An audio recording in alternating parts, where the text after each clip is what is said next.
سلام بچه ها، حالتون خوبه؟ خسته نباشید. بچه ها این یه موتور برقیه واسه درای پارکینگ یا درای ریلیا. این یه ایرادی توش افتاده بود، میخواستم اینو باهاتون به اشتراک بذارم که اگه حالا اینجا یا هر جایی به این ایراد برخوردید بتونید رفعش کنید. این بذارید بچه گوشی رو بردارم، از اونجا تصویر مشخص نیست بهتون نشون بدم.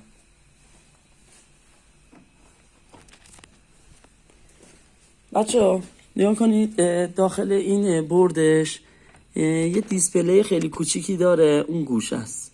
الان من روشنش میکنم.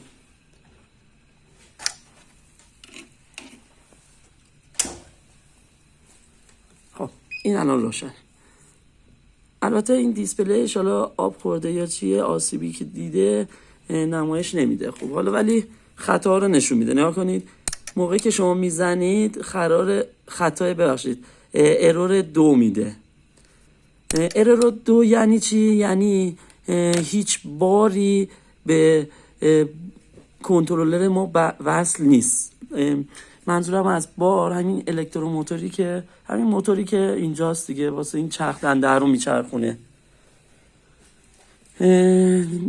یعنی که حالا یا این موتورمون سوخته یا قطع شده سیمش یا سوکتش در اومده. حالا ما اینجا یه قطعی داشتیم، اینو برطرف کردیم.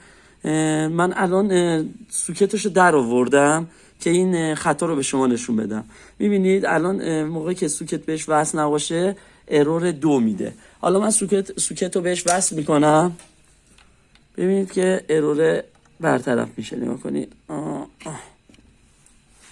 فقط اینجا هم سیما. خب اوکیه،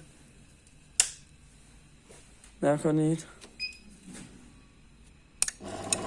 دیگه اون ارور نمیده، موتورم شروع به کار میکنه. البته ایرادی هم که داشت موتورمون، بلبرینگاش آسیب دیده. حالا ما یکم روانکاریش کردیم راه افتاده، ولی باید عوض بشه چون خیلی صدا میده بلبرینگاش. مرسی از همراهیتون، امیدوارم تونسته باشم کمکتون کرده باشم. بدرود.